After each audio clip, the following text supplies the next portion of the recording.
নবীজি এত সুন্দর ছিলেন। আম্মা জান আয়েশা করে মিশরের মানুষেরা নেই, তোরা এই মিশরের মানুষ হযরত ইউসুফের সৌন্দর্য দেখে তোমরা হাতের আঙ্গুলগুলো কেটে দিয়েছো। আমার নবী বিশ্ব নবীকে যদি দেখতাম কলিজাটা তোমরা কেটে টুকরা করে দিতাম। অথচ ইউসুফ নবী কেমন সুন্দর ছিলেন। ইউসুফ আলাইহিস সালাতু ওয়াস সালাম অনেক সুন্দর। ইউসুফ আলাইহিস সালামকে মিশরের বাজারে বিক্রি করলো।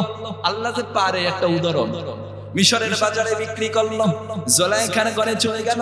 লম্বা ঘটনা। ইউসুফ নবী আস্তে আস্তে বড় হতে লাগলেন। এমন তো অবস্থায় জুলাইখা ইউসুফের প্রেমে পড়ে গেল। জুলাইখা কি করলেন? ইউসুফের ফুসলায় ফাসলায় ঘরের মধ্যে নিয়ে গেলেন, 7টা দরজায় তালা দিলেন, লাগায় বলে ইউসুফ তুই আমার মনের চাহিদাটা পূরণ করে দে। ইউসুফ বলে আস্তাগফিরুল্লাহ, আমি একজন আল্লাহর বান্দা, আমি পারবো না।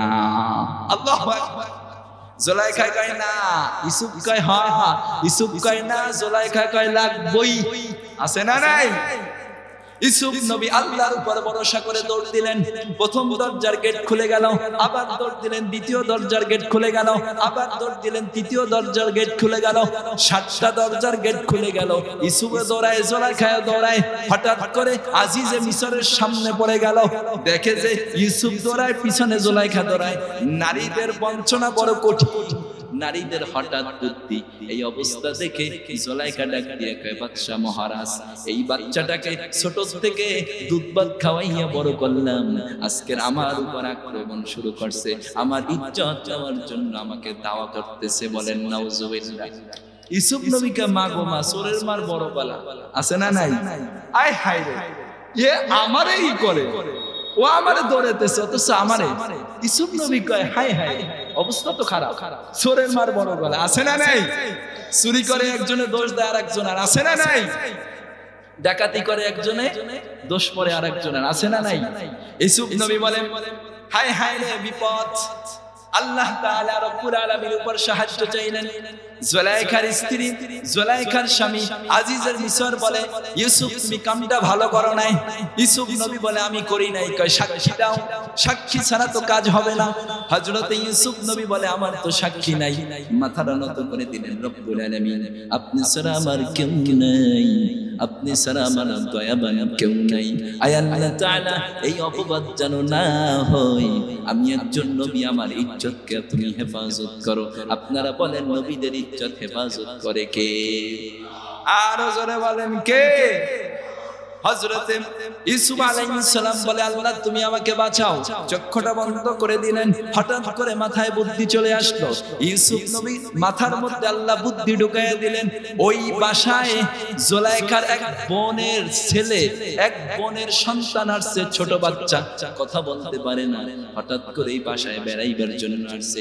ইউসুফ নবী বলে বাচ্চা বুদ্ধি পাইছি। কয় কি? কয় আপনার এমন একজন ব্যক্তি সাক্ষী দিবে, সে আপনাকেও চিনে না, আমাকেও চিনে না, নিরপেক্ষ। কি পক্ষ? আর জোরে, নিরপেক্ষ। সে সাক্ষী দিব, সে আপনাকেও চিনে না, আমাকেও চিনে না। তাই নাকি? কাহা।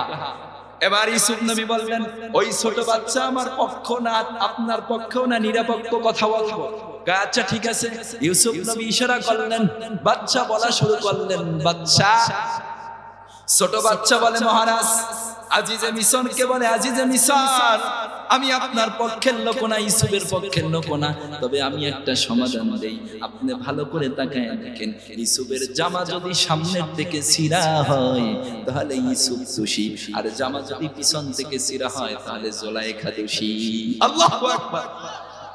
এবার বাদশা এই কথা শুই না ইউসুফে ডাকলেন, এদিকে এবার খুঁজতেছে, ডানে বামে তাকায় দেখে আসলে জামাটা পিছন থেকে ছেঁড়া, সামনে থেকে ছেঁড়া না। আল্লাহু আকবার। নবীজিকে হেফাজত করেন কে? আয় হায়, ছোট বাচ্চা কথা বলতে পারে না, আল্লাহ বলাইলে পারেনি। কথা বলে, আল্লাহ বলাইলে সব পারে, ঠিক কি না?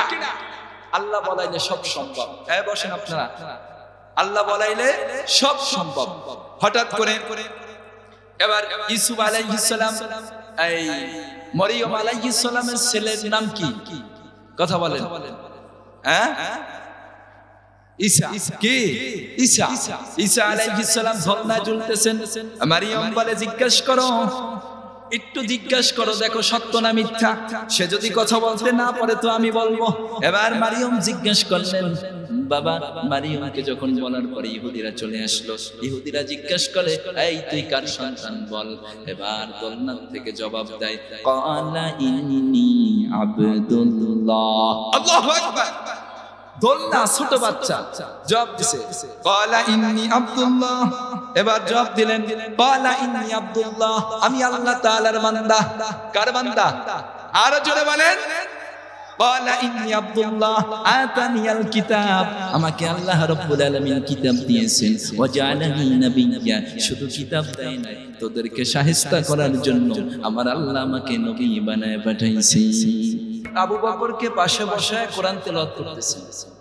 এদিক থেকে আল্লাহর নবী সাল্লাল্লাহু আলাইহি ওয়াসাল্লাম তার চাচা আবু লাহাব, আপনারা জানেন আবু লাহাবের কেন্দ্র করে আল্লাহ রাব্বুল আলামিন আয়াত নাজিল করলেন, তাব্বাত ইয়াদা আবি লাহাবিউ মা আগনা আনহু মালুহু সায়াসলা নারান যাত লাহাবিউ।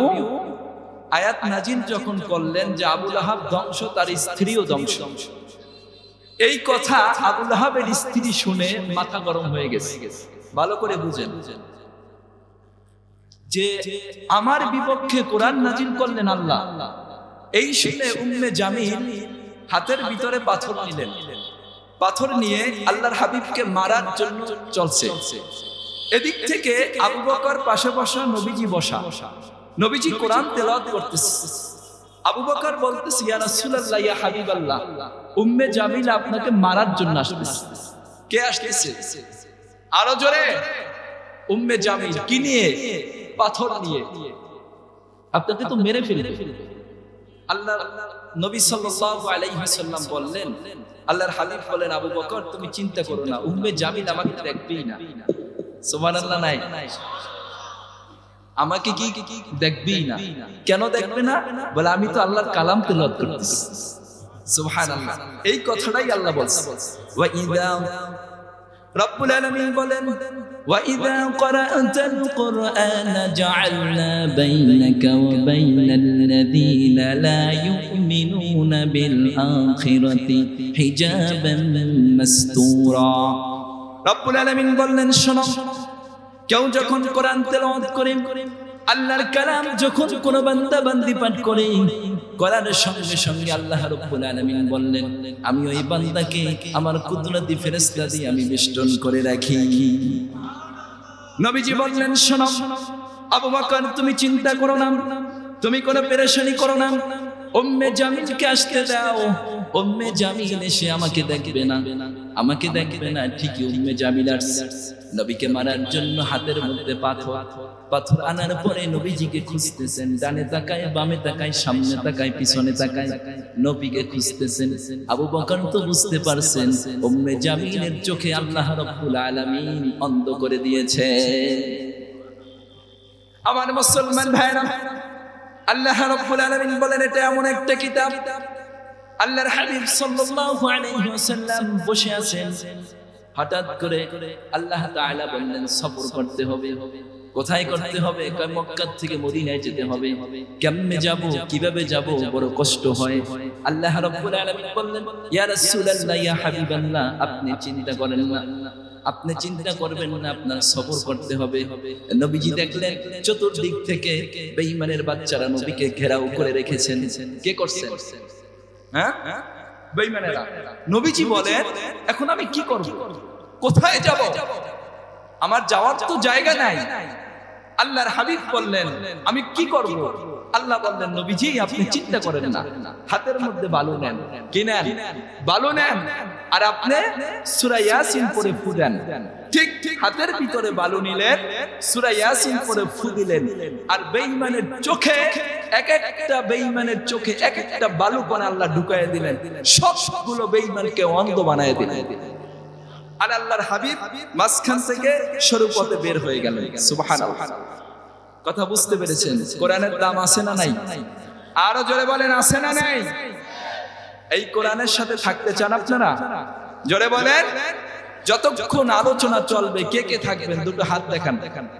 নারে তাকবীর। হাত নামান। একমাত্র শুধুমাত্র প্রস্রাব পায়খানা আর বাথরুম আর বিড়ি বুড়ি যদি টানতে হয়, বিড়ি টানা ছাড়া বাকি কোনো কাজের জন্য যাওয়া যাবে না। যাওয়া যাবে? হ্যাঁ, বিড়ি খাইলে সব আছে না গুনাহ? সব না গুনাহ? বিড়ি যারা খায় এদের কোনো দোষ নাই, এদের বউয়ের দোষ। কারণ এই চোরায় এ ঘুমাইতে দেয় গায়ে, এর শরীরের থেকে গন্ধ আসে, জায়মাত থেকে গন্ধ আসে, এর খাড়ের থেকে, ল্যাপের থেকে, তোষকের থেকে, ঠিক না? এই চোরা এর বউয়ের ঘুমাইতে দেয় কিল্লা। একদিন যদি নিচে ঘুম পড়ে, পরের দিন বিড়ি বন্ধ করে দেবে, ঠিক কিনা? বিড়ি খাইলে নামাজ হবে? জোরে বলেন, নামাজ হবে না। আল্লাহর হাবিব বললেন, এই পেঁয়াজ খেয়ে মসজিদে যদি নিষেধ করেছে, সেখানে আপনি বিড়ি খেয়ে যান কেন? আছে না নাই? সম্মানিত উপস্থিতি, আমি কোরআন নিয়ে দুই চারটা কথা বলবো, শুনবেন তো ইনশাআল্লাহ? আরো জোরে বলেন। সূরা আন-নাহল 58-59, ওয়া ইযা উশিরা আহাদুহুম বিল উনসা যাল্লা ওয়াজহুহু মুসওয়াদ্দা ওয়া হুয়া কাযীম। এই আয়াতের তাফসীর করেছেন দেওবন্দের প্রতিষ্ঠাতা, দেওবন্দের অন্যতম প্রিন্সিপাল আল্লামা তৈয়ব সাহেব রাহমাতুল্লাহি আলাইহি। এই আয়াতের দুটো তাফসীর করেছেন। আপনারা তাফসীর পড়লে বুঝবেন যে আসলে কি। দুটো তাফসীর করেছেন। একটা তাফসীর হলো যে আইয়ামে জাহেলিয়াতের সময় লোকগুলা, মানুষগুলা এত খারাপ ছিল কেন? দুনিয়াতে আল্লাহর হাবিব আসার আগে, ঈসা নবী যাওয়ার পরে মাঝখানে 600 বছরের ডিফারেন্স। কত বছর? আরো জোরে বলেন। 600 বছর ডিফারেন্স। এই সময় মানুষগুলো এত নিকৃষ্ট ছিল। আচ্ছা, এখন মূর্তি পূজা হয় কি হয় না? কথা বলেন। তখনও হতো। সিস্টেম কি ছিল? এখন মসজিদে মূর্তি পূজা হয় হয় না? তখন মসজিদে 360টা মূর্তি আছে না নাই? ছিল। এখন জন্ম নিয়ন্ত্রণ আছে না নাই? আছে। বাচ্চা আসতে দেওয়া হয় না। তখন কেমন হতো? বলে বাচ্চা দুনিয়াতে আসার পরে দেখতো ছেলে না মেয়ে। যদি মেয়ে হতো, বাবার জন্য এক সামাজিক কলঙ্ক। তখন কি করত? মেয়ে হলে হত্যা করে দিত, ছেলে হলে রেখে দিত। এত বড় খারাপ, আইয়ামে জাহিলিয়াতের মতো নিকৃষ্ট খারাপ পৃথিবীতে আর আসবে না। এত বড় খারাপ মানুষগুলো কেন হইল? আয়াতের তাফসীর করতে গিয়ে দুটো কারণ দেখেন। অনেকগুলো কারণ আছে, মৌলিক কারণ দুটো। এক নাম্বার কারণ, মুফাসসিরিনে কেরাম বলেছেন যে আইয়ামে জাহিলিয়াতের সময় মানুষগুলো খারাপ হওয়ার পিছনের এক নাম্বার কারণ হলো মানুষগুলো ছিল মূর্খতা। দুই নাম্বার কারণ হলো চরিত্রহীন। কি? আরো জোরে বলেন। এক নম্বরে মূর্খ, দুই নম্বরে চরিত্রহীন। দুই নম্বরে কি? চরিত্রহীন। এক নম্বরে মূর্খতা কেন? মানুষগুলো ছিল, শিক্ষা ছিল না, দীক্ষা ছিল না, মূর্খ। আর দুই নম্বরে চরিত্র ঠিক ছিল না। একটা মানুষ একটা অপরাধ করলেই তো যথেষ্ট, তাই না? মনে করেন একটা মানুষের চরিত্র ঠিক নাই, ডাক্তার একজন শিক্ষিত না, প্রফেসর অথবা ইঞ্জিনিয়ার, এর চরিত্র ঠিক নাই। না থাকার কারণে সরকারি কাজ বায়া রডের পরিবর্তে বাঁশ দিছে, আছে না নাই? একটা না থাকলেই তো যথেষ্ট। সেখানে সমস্যা কয়টা? আরো জোরে বলেন। এক নম্বরে মূর্খ, দুই নম্বরে চরিত্র। আল্লাহ রাব্বুল আলামিন এই দুই সমস্যার জন্য দুইটা মৌলিক কারণ দিয়ে নবী সাল্লাল্লাহু আলাইহি ওয়াসাল্লামকে প্রেরণ করেছেন। আরো জোরে বলেন। সমস্যা কয়টা? ওয়াজ কিন্তু শুরু, এখন থেকে শুরু হবে। সমস্যা কয়টা? কথা কয় না। সমস্যা কয়টা? সমাধান কয়টা? আরো জোরে বলেন। সমস্যা দুইটা, সমাধান এক নম্বর সমস্যা হলো মূর্খ, সমাধান আল কোরআন। এই মূর্খ মানুষকে শিক্ষিত করার জন্য আল্লাহ রাব্বুল আলামিন কোরআন দিলেন। দুই নাম্বার চরিত্র, চরিত্রহীন মানুষকে চরিত্রবান বানানোর জন্য আল্লাহ শ্রেষ্ঠ চরিত্রে নবীকে প্রেরণ করেছেন। আরো জোরে বলেন। লাকাদ কানা লাকুম ফি রাসূলিল্লাহি উসওয়াতুন হাসানাহ। ঠিক নি? নবীর মতো চরিত্র কেউ নাই। স্লোগান দেয় কেউ খাবে কেউ খাবে না, অমুকের চরিত্র ফুলের মতো পবিত্র, নামাজ পড়ে না কত, গাঞ্জা টানে 5 ওয়াক্ত, আছে না নাই? আর জোরে কোন? আছে। চরিত্র। এক নম্বরে হলো কোরআন মূর্খ, দুই নম্বরে চরিত্রহীন, চরিত্রবান আল্লাহর নবীকে পাঠায়। মৌলিক কারণ দুইটা, সমাধানও কয়টা? আরো জোরে বলেন কয়টা? আল্লাহ রাব্বুল আলামিন নবীকে নবুয়ত দিলেন, নবুয়ত পাইয়া নবীজি ঘোষণা করে দিলেন, ইন্নামা বুইস্তু মুআল্লিমা, আমাকে আল্লাহ রাব্বুল আলামিন পাঠিয়েছেন কি বানায়? বলে চরিত্র বান বানানোর জন্য। ইন্নামা বুইস্তু মুআল্লিমা, আল্লাহ রাব্বুল আলামিন আমাকে শিক্ষক বানিয়ে পাঠিয়েছেন। দুই নাম্বার, লাকাদ কানা লাকুম ফি রাসূলিল্লাহি উসওয়াতুন হাসানাহ, চরিত্রহীন মানুষগুলোকে আমাকে আল্লাহ তাআলা চরিত্রবান বানানোর জন্য পাঠিয়েছেন। এক নাম্বার হলো শিক্ষক। পৃথিবীতে যত নবী আছেন, যত রাসূল আছেন, যত পয়গম্বর আছেন, সমস্ত নবীরা উম্মতের জন্য রূহানী ডাক্তার, পিতা। আল্লাহ রাব্বুল আলামিন বললেন, আল্লাহর হাবিব বললেন, আমাকে শিক্ষক বানিয়ে পাঠিয়েছেন। সব নবীরা আমাদের শিক্ষক, আর সমস্ত মানুষগুলো হলো ছাত্র। কি আমরা ছাত্র শিক্ষককে? আরো জোরে কোন? নবীরা, আমাদের নবী ছিলেন উম্মি। অনেকে উম্মির ব্যাখ্যা করে, কি ব্যাখ্যা করে জানেননি? কয় নবী নাকি লিখতে জানতো না, পড়তে জানতো না। নাউজুবিল্লাহ কোন? উম্মির শব্দের ব্যাখ্যা হলো নবীজি, কোন নবীরা দুনিয়ার কারো কাছে লেখানো নাই, পড়ানো নাই। কার কাছে পড়েছেন? আরো জোরে বলেন। পৃথিবীতে কারো কাছে লেখানো নাই, পড়ানো নাই। আপনারা জানেন হযরত ঈসা আলাইহিস সালাতু ওয়াস সালাম নাম শুনছেন? সানবারান সানটানে না, ঈসা আলাইহিস সালাম নাম শুনছেন? বলেন। হযরত ঈসা আলাইহিস সালাতু ওয়াস সালাম মা মাদ্রাসায় নিয়ে গেছে ওস্তাদের কাছে। ঈসা নবীর তো বাবা ছিল না, ছিল নাকি? ছিল না। ওস্তাদের কাছে নিয়ে গেলেন। দেখেন, মা নিয়ে গেছে ওস্তাদের কাছে, গিয়া বলে, ওস্তাদ জি, আমার সন্তানকে আপনি একটু পড়াবেন। কি করবেন? পড়াবেন। ঠিক আছে, সন্তানকে নিয়ে গেল। ওস্তাদ বলতেছে, বাবা তুমি পড়ো আলিফ। কয় না, আমি পড়বো না। কি করব না? পড়বো না। আলিফ পড়বো। আলিফটা খাড়া কেন বলতে হবে? আলিফটা বা এদিকে লম্বা, তা 2 নক্তা, সা 3 নক্তা, এটা কেন বলতে হবে? সুবহানাল্লাহ। ওস্তাদজি বলে, দেখো বাবা, এই পর্যন্ত কেউ আমাকে এই প্রশ্ন করে নাই, আমিও কাউরে করছি না, অতএব আলিফ তো আলিফ, তুমি পড়ো। দুর্বল শিক্ষকের নিয়ম হলো, ছাত্র যদি প্রশ্ন করে, সে যদি জবাব না দিতে পারে, তাহলে বলে, এই তুমি পারবে? বলে কি? বলে না। এবার ওস্তাদ বলতেছে, তুমি পারবে? তুমি পারবে? হযরত ঈসা আলাইহিস সালাতু ওয়াস সালাম বলে, আমি একটা না অনেকটি কারণ বলতে পারবো। আচ্ছা ঠিক আছে, তা বলো। এভাবে হবে না, আপনি আমার জায়গায় বসেন, আমাকে আপনার জায়গায় বসান। নবীদের জ্ঞান কত সুন্দর, আল্লাহু আকবার। সমস্ত নবীদের জ্ঞান যেখানে, সমস্ত মানুষের জ্ঞান যেখান থেকে শেষ, ওখান থেকে নবীদের জ্ঞান শুরু। ঠিক কি না? ঠিক আছে, আচ্ছা নিচে বসলো, ওস্তাদকে চেহারে বসাইলেন। আল্লাহু আকবার। ছোট বাচ্চা ঈসা আলাইহিস সালাতু ওয়াস সালাম, আহারে, চেহারে বসাইলেন। বলো বাবা তুমি বলো। অনেকটি কারণ, একটা কারণ হলো আলিফ দ্বারা আল্লাহ বুঝালেন, লা শরীকা লা, আল্লাহর কোনো শরীক নাই।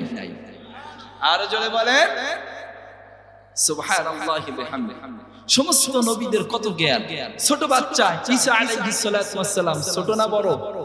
আর জোরে বলেন, ছোট বাচ্চা না? আপনারা জানেন হযরত ঈসা আলাইহিস সালাম, তার বাবা নাই। কি নাই? বাবা নাই। দোলনায় ঝুলতেছে। ইহুদিরা অপবাদ দিলেন, এই মারিয়াম, কার সাথে জিনা করেছো? জবাব দাও। কার সাথে জিনা করেছো? আরে তোমার বাচ্চা হলো কেমনে? মরিয়ম আলাইহিস সালাম বলে, আনা সাউম, আমি রোজাদার। তখন রোজার সিস্টেম ছিল, রোজা থাকা অবস্থায় কথা বলা যায় না। কি বলা যায় না? কথা বলা যায় না। আমি রোজাদার, আমাকে জিজ্ঞেস করো না, বাচ্চাকে জিজ্ঞেস করো। আরে আশ্চর্য বিষয় তো, বাচ্চা কি কথা বলতে পারে নাকি? কিভাবে বাচ্চা কথা বলতো? এই তুমি সত্য কথা বলো। কয় না, তুমি বাচ্চাকে জিজ্ঞেস করো। আরে না পারলে তো আমি আসি। সুবহানাল্লাহ নাই? আপনাদের কি মনে হয় ছোট বাচ্চা কথা বলতে পারে? আরো জোরে কয় না, পারে? আরে বলেন, আল্লাহ বলাইলে পারে। আল্লাহ বলাইলে গাছ কথা বলতে পারেন, আল্লাহ বলাইলে মাছ কথা বলতে পারে, আল্লাহ বলাইলে পাহাড় কথা বলতে পারে না, আল্লাহ বলাইলে ছোট বাচ্চা কথা বলতে পারে, আল্লাহ বলাইলে পারে কি পারে না? মানলে ইমানদার, অবিশ্বাস করলে বেঈমান। আল্লাহ বলাইলে সব আল্লাহর কাছে সম্ভব। এমন কিছু না যে আল্লাহ পারে না, পারে না কোনো শব্দ নাই। কথা বলেন ঠিক না বেঠিক? আপনারা জানেন পৃথিবীর মধ্যে দ্বিতীয় সৌন্দর্য নবীজির পরে ইউসুফ আলাইহিস সালাতু ওয়াস সালাম সুন্দর ছিলেন না? জোরে বলেন। আম্মা জান আয়েশা বলে লাকা শামসুলানা শামস। আম্মা জান আয়েশা বলে পৃথিবীর মানুষরে, পৃথিবীতে একটা সূর্য আছে, সকালে উঠে সন্ধ্যায় অস্ত যায়, আর আমার ঘরের ভিতরে একটা সূর্য আছে, সকালে সন্ধ্যায় উঠে সকালবেলা অস্ত যায়, অর্থাৎ আমার বিশ্ব নবী, আমার স্বামী। বলেন সুবহানাল্লাহ। নবীজি এত সুন্দর ছিলেন। আম্মা জান আয়েশা করে মিশরের মানুষেরা নেই, তোরা এই মিশরের মানুষ হযরত ইউসুফের সৌন্দর্য দেখে তোমরা হাতের আঙ্গুলগুলো কেটে দিয়েছো। আমার নবী বিশ্ব নবীকে যদি দেখতাম, কলিজাটা তোমরা কেটে টুকরা করে দিতাম। অথচ ইউসুফ নবী কেমন সুন্দর ছিলেন। ইউসুফ আলাইহিস সালাতু ওয়াস সালাম অনেক সুন্দর। ইউসুফ আলাইহিস সালামকে মিশরের বাজারে বিক্রি করলো। আল্লাহ যে পারে, একটা উদাহরণ, মিশরের বাজারে বিক্রি করলো, জুলাইখার ঘরে চলে গেল। লম্বা ঘটনা। ইউসুফ নবী আস্তে আস্তে বড় হতে লাগলেন। এমন তো অবস্থায় জুলাইখা ইউসুফের প্রেমে পড়ে গেল। জুলাইখা কি করলেন? ইউসুফের ফুসলায় ফাসলায় ঘরের মধ্যে নিয়ে গেলেন, 7টা দরজায় তালা দিলেন, লাগায় বলে ইউসুফ তুই আমার মনের চাহিদাটা পূরণ করে দে। ইউসুফ বলে আস্তাগফিরুল্লাহ, আমি একজন আল্লাহর বান্দা, আমি পারবো না। আল্লাহু আকবার। জুলাইখা কয় না, ইউসুফ কয় হ্যাঁ, ইউসুফ কয় না, জুলাইখা কয় লাগবই। আছে না নাই? ইউসুফ নবী আল্লাহর উপর ভরসা করে দৌড় দিলেন। প্রথম দরজার গেট খুলে গেল, আবার দৌড় দিলেন, দ্বিতীয় দরজার গেট খুলে গেল, আবার দৌড় দিলেন, তৃতীয় দরজার গেট খুলে গেল, 7টা দরজার গেট খুলে গেল। ইউসুফে দৌড়ায়, জুলাইখায় দৌড়ায়। হঠাৎ করে আজিজে মিশরের সামনে পড়ে গেল। দেখে যে ইউসুফ দৌড়ায়, পিছনে জুলাইখা দৌড়ায়। নারীদের বঞ্চনা বড় কঠিন, নারীদের হঠাৎ বুদ্ধি। এই অবস্থা দেখে জুলাইখা ডাক দিয়ে কয়, বাদশা মহারাজ, এই বাচ্চাটাকে ছোট থেকে দুধ ভাত খাওয়াইয়া বড় করলাম, আজকের আমার উপর আক্রমণ শুরু করছে, আমার ইজ্জত নেওয়ার জন্য আমাকে দাওয়া করতেছে। বলেন নাউজুবিল্লাহ। ইউসুফ নবীকে মা গো মা, চোরের মার বড় পালা। আছে না নাই? আয় হায় রে, এ আমারই করে, ও আমারে দৌড়াইতেছে, অথচ আমারে। ইউসুফ নবী কয় হায় হায়, অবস্থা তো খারাপ, চোরের মার বড় গলা। আছে না নাই? চুরি করে একজনে দোষ দেয় আর একজনের। আছে না নাই? ডাকাতি করে একজনে, দোষ পড়ে আর একজনের। আছে না নাই? ইউসুফ নবী বলেন হায় হায় রে বিপদ। আল্লাহ তাআলা রব্বুল আলামিনের উপর সাহায্য চাইলেন। জুলাইখার স্ত্রী, জুলাইখার স্বামী আজিজের মিশর বলে, ইউসুফ তুমি কামটা ভালো করো নাই। ইউসুফ নবী বলে আমি করি নাই। কয় সাক্ষী দাও। সাক্ষী ছাড়া তো কাজ হবে না। হযরত ইউসুফ নবী বলে আমার তো সাক্ষী নাই। মাথাটা নত করে দিলেন, রব্বুল আলামিন আপনি ছাড়া আমার কেউ নাই, আপনি ছাড়া আমার দয়াবান কেউ নাই। আয় আল্লাহ তাআলা, এই অপবাদ যেন না হয়। আমি একজন নবী, আমার ইজ্জতকে তুমি হেফাজত করো। আপনারা বলেন নবীদের ইজ্জত হেফাজত করে কে? আর জোরে বলেন কে? হযরত ইউসুফ আলাইহিস সালাম বলে আল্লাহ তুমি আমাকে বাঁচাও। চক্ষুটা বন্ধ করে দিলেন। হঠাৎ করে মাথায় বুদ্ধি চলে আসলো। ইউসুফ নবী মাথার মধ্যে আল্লাহ বুদ্ধি ঢুকাইয়া দিলেন। ওই বাসায় জুলাইখার এক বোনের ছেলে, এক বোনের সন্তান আসছে, ছোট বাচ্চা, কথা বলতে পারে না। হঠাৎ করে এই বাসায় বেড়াইবার জন্য আসছে। ইউসুফ নবী বলে বাচ্চা বুদ্ধি পাইছি। কয় কি? কয় আপনার এমন একজন ব্যক্তি সাক্ষী দিবে, সে আপনাকেও চিনে না, আমাকেও চিনে না, নিরপেক্ষ। কি পক্ষ? আর জোরে, নিরপেক্ষ। সে সাক্ষী দিব, সে আপনাকেও চিনে না, আমাকেও চিনে না। তাই নাকি? কাহা। এবার ইউসুফ নবী বললেন ওই ছোট বাচ্চা আমার পক্ষ না, আপনার পক্ষও না, নিরপেক্ষ কথা বলবো। আচ্ছা ঠিক আছে। ইউসুফ নবী ইশারা করলেন, বাচ্চা বলা শুরু করলেন। বাচ্চা, ছোট বাচ্চা বলে মহারাজ, আজিজে মিশরকে বলে আজিজে মিশর, আমি আপনার পক্ষের লোক না, ইউসুফের পক্ষের লোক না, তবে আমি একটা সমাধান দেই। আপনি ভালো করে তাকায় দেখেন, ইউসুফের জামা যদি সামনের থেকে ছিঁড়া হয় তাহলে ইউসুফ দোষী, আর জামা যদি পিছন থেকে ছিঁড়া হয় তাহলে জুলাইখা দোষী। আল্লাহু আকবার। এবার বাদশা এই কথা শুই না ইউসুফে ডাকলেন, এদিকে এবার খুঁজতেছে, ডানে বামে তাকায় দেখে আসলে জামাটা পিছন থেকে ছেঁড়া, সামনে থেকে ছেঁড়া না। আল্লাহু আকবার। নবীজিকে হেফাজত করেন কে? আয় হায়, ছোট বাচ্চা কথা বলতে পারে না, আল্লাহ বলাইলে পারেনি। কথা বলে, আল্লাহ বলাইলে সব পারে, ঠিক কি না? আল্লাহ বলাইলে সব সম্ভব। হ্যাঁ বসেন আপনারা। আল্লাহ বলাইলে সব সম্ভব। হঠাৎ করে এবার ইউসুফ আলাইহিস সালাম, এই মরিয়ম আলাইহিস সালামের ছেলের নাম কি? কথা বলেন। হ্যাঁ, ঈসা। কি? ঈসা। ঈসা আলাইহিস সালাম ঝর্ণায় ঝুলতেছেন। মারিয়াম বলে জিজ্ঞাসা করো, একটু জিজ্ঞাসা করো, দেখো সত্য না মিথ্যা। সে যদি কথা বলতে না পারে তো আমি বলবো। এবার মারিয়াম জিজ্ঞাসা করলেন, বাবা মারিয়ামকে যখন বলার পরে ইহুদিরা চলে আসলো। ইহুদিরা জিজ্ঞাসা করে, এই তুই কার সন্তান বল। এবার দোলনা থেকে জবাব দেয়, ক্বালা ইন্নী আবদুল্লাহ। আল্লাহু আকবার। দোলনা, ছোট বাচ্চা জবাব দিছে, ক্বালা ইন্নী আবদুল্লাহ। এবার জবাব দিলেন, ক্বালা ইন্নী আবদুল্লাহ, আমি আল্লাহ তাআলার বান্দা। কার বান্দা? আরো জোরে বলেন, ক্বালা ইন্নী আবদুল্লাহ আতানিয়াল কিতাব, আমাকে আল্লাহ রাব্বুল আলামিন কিতাব দিয়েছেন। ওয়া জাআলানি নাবিয়্যা, শুধু কিতাব দেয় নাই, তোদেরকে শায়েস্তা করার জন্য আমার আল্লাহ আমাকে নবী বানায় পাঠাইছে। আল্লাহু আকবার। রব্বুল আলামিন এর জন্য সমস্যা দুইটা, সমাধান কয়টা? আরো জোরে বলেন, সমাধান কয়টা? সমস্যা দুইটা, সমাধান দুইটা। একটা হলো কোরআন, আর একটা হলো নবীজির আদর্শ। এর জন্য কোরআন মানার দরকার আছে না নাই? আরো জোরে বলেন। কোরআন কোথায় শিখানো হয়?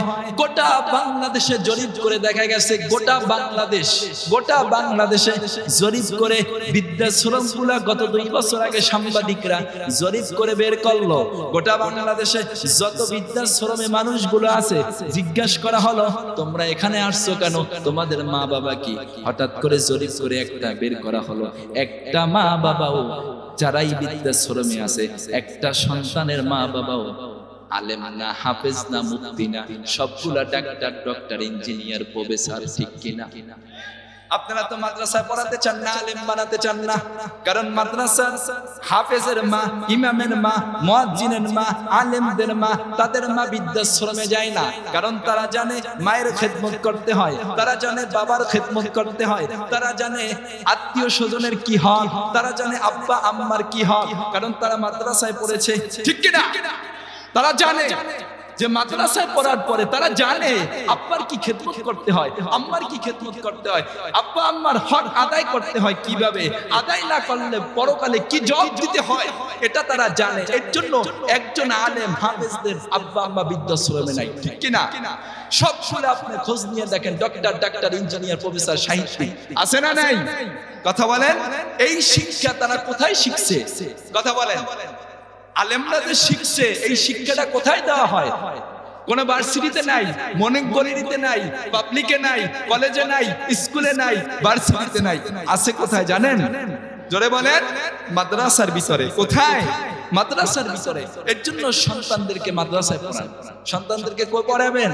মাদ্রাসায় পড়ান। সর্বোপরি একটা হাদিস মনে আসছে, বইলা শেষ করে দিই। সেটা হলো, আজকে আমি পড়তে গিয়ে, জুমার বয়ান দেখতে গিয়ে একটা হাদিস চোখে পড়ল। 2 মিনিটে শেষ করব, শুনবেন? আরো জোরে বলেন। নবীজির একজন সাহাবী, আল্লাহর হাবিব সাল্লাল্লাহু আলাইহি ওয়াসাল্লাম মসজিদে নববীর মধ্যে বয়ান দিতেছেন। আপনারা যেমন বয়ান শুনতেছেন, নবীজি বয়ান দিতেছেন। হঠাৎ করে নবী আলাইহিস সালাম, আপনারা জানেন যখন নবীজি বয়ান করতেন সাহাবীরা খুব আগ্রহের সাথে বয়ানগুলো শুনতেন। হঠাৎ করে নবীজি বলতেছে, শোনো, এই আমি বয়ান করতেছি, হঠাৎ করে নবীজি বলতেছেন এরকম যে, শোনো, তোমাদের মাঝে এখন এক ব্যক্তি আসবে, এমন একজন ব্যক্তি আসবে, সে জান্নাতি। সুবহানাল্লাহ নাই? আরো জোরে বলেন। এমন একজন ব্যক্তি আসবে, সে কি? জান্নাতি। সাহাবায়ে কেরাম সব তাকিয়ে আছেন। আচ্ছা, আমি যদি বলি এখন এমন একজন লোক এই গেট দিয়ে ঢুকবে, এমন একজন লোক আসতেছে, সে জান্নাতি, অর্থাৎ তার জীবনে কোনো গুনাহ নাই, আপনারা কি আমার দিকে তাকাবেন না তার দিকে তাকাবেন? কথা বলেন। আল্লাহর হাবিব বললেন এমন একজন ব্যক্তি আসবে সে জান্নাতি। বলার সাথে সাথে সমস্ত সাহাবায়ে কেরাম তার দিকে তাকিয়ে আছেন। সুবহানাল্লাহ বলেন। সাহাবীরা বলে আজকে দেখবো আবু বকর উপস্থিত, ওমর উপস্থিত, আলী উপস্থিত, সব সাহাবায়ে কেরাম উপস্থিত, সেখানে এমন একজন জান্নাতি ব্যক্তি কে আজকে দেখবো। আপনারা জানেন নবীজির জবান থেকে যেটা বের হয় কখনো মিথ্যা হতে পারে, বন্দুকের গুলি মিস হতে পারে, নবীজির কথা মিথ্যা হতে পারে না, ঠিক কি না? সে কি, সে কোন ব্যক্তি? হঠাৎ করে দেখতেছে তার নাম হলো সাদ ইবনে আবি ওয়াক্কাস। সুবহানাল্লাহ। পরের দিন আবার বয়ান করতেছে, আবারও বলতেছে এমন একজন ব্যক্তি এখন ঢুকবে সে জান্নাতি। সাহাবীরা বললেন আজকের মনে হয় কে জানি, আজকে একটু দেখবো। সবাই তাকিয়ে আছে, হঠাৎ করে দেখতেছেন ওই যে প্রথম যাকে বললেন প্রথম দিন, ঠিক দ্বিতীয় দিনও ওই সাহাবী। তৃতীয় দিন আবার নবীজি বললেন শোনো সাহাবীরা একটু কথা শোনো, এমন একজন ব্যক্তি এখন আসবে সে জান্নাতি। এই কথা বলার পরে ঠিক প্রথম দিন দ্বিতীয় দিন যাকে দেখা হলো ঠিক দেখতেছে তৃতীয় দিনও সেই ব্যক্তি। সুবহানাল্লাহ বলে। এখন এই অবস্থা দেখে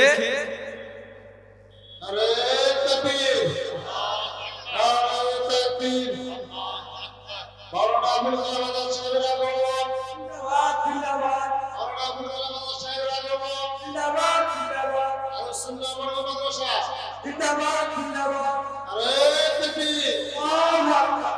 হুজুরকে বসতে দেন এক মিনিট। এই অবস্থা দেখে নবীজি হঠাৎ করে বলেন দেখো, এই অবস্থা দেখে আল্লাহর হাবিব সাল্লাল্লাহু আলাইহি ওয়াসাল্লাম বলতেছে তৃতীয় দিন এমন একজন ব্যক্তি আসবে সে জান্নাতি।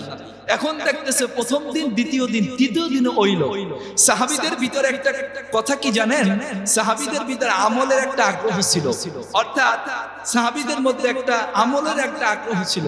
এই অবস্থা দেখে আরেকজন সাহাবী, তার নাম হলো আব্দুল্লাহ ইবনে আমর রাদিয়াল্লাহু তাআলা আনহু, সে চিন্তা করলেন নবীজি এই লোকটাকে, এই সাহাবীকে তিনবার জান্নাতের ঘোষণা করে দিয়েছেন, অর্থাৎ এই সাহাবী এমন কি আমল করে আমার জানতে হবে। সুবহানাল্লাহ। এবার আব্দুল্লাহ ইবনে আমর তার পিছে পিছে গেলেন, বাড়িতে গিয়ে বলে, তার বাড়ির কাছাকাছি গিয়ে বলে ওই সাহাবীকে বলে ভাই আপনি কি আপনার বাড়ির আমাকে কি মেহমান বানাবেন? বলে কেন? বলে আমি আমার আব্বার সাথে ঝগড়া হয়েছে, আম্মু আমাকে ঘর থেকে বের করে দিয়েছেন, আমি আপনার বাড়ি 3 দিন মেহমান হতে চাই। সুবহানাল্লাহ। কয়দিন? 3 দিন। 3 দিন মেহমান হলেন তার বাড়ি। মেহমান হওয়ার পরে আচ্ছা ঠিক আছে সেটা তো ভালো কথা। মেহমান হওয়ার পরে 3 দিন চলে গেল, যাওয়ার সময় বলতেছে ভাই আসলে আমার বাবাও আমাকে ঘর থেকে বের করে নাই, আমার মাও আমাকে ঘর থেকে বের করে নাই, আমি আসছি আল্লাহর হাবিব আপনাকে জান্নাতের ঘোষণা করে দিয়েছেন 3 বার, আপনি এমন কি আমল করেন সেটা আমি জানার জন্য আসছি। আরো জোরে বলেন। হযরত আব্দুল্লাহ ইবনে আমর বলেন ভাই আমি আমলটা জানার জন্য আসছি। বললেন আমি আমলটা জানার জন্য আসছি, আপনি এমন কি আমল করেন আমি একটু জানতে চাই। এবার হযরত সাদ আবি ওয়াক্কাস রাদিয়াল্লাহু তাআলা আনহু ডাক দিয়ে বলে শোনো, আমাকে কোনো ব্যক্তিগত কোনো আমল নাই, একটা আমল আমি সব সময় করি, সে আমলটা আমি বলে এখনই শেষ করে দিই।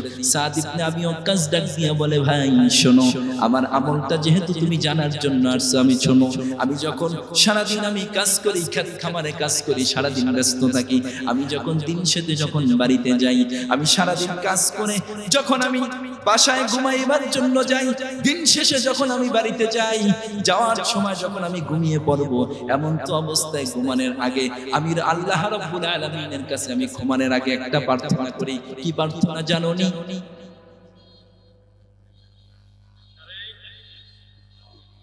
নারে তাকবীর, নারে তাকবীর।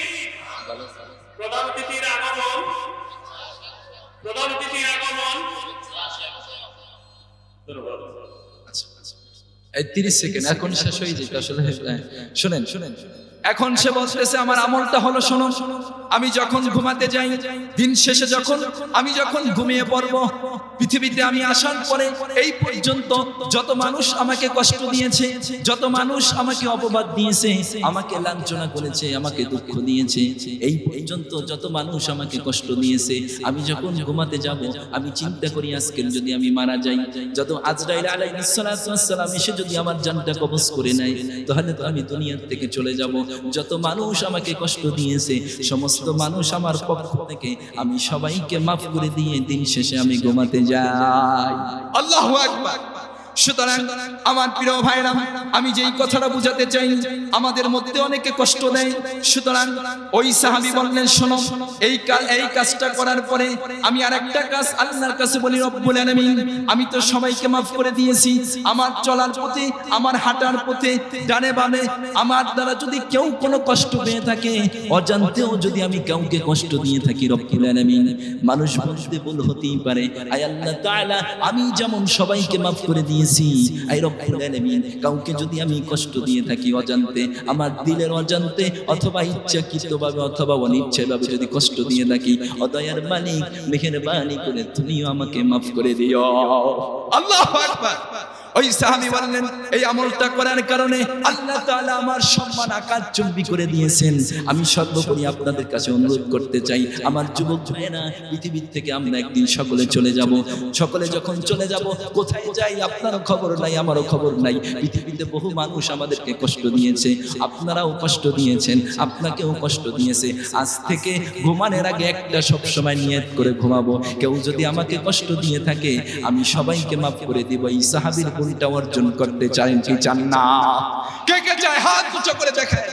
নারায়ে তাকবীর। আয় রব্বুল আলামিন আমাদের সকলকে কবুল করেন, বলেন আমিন।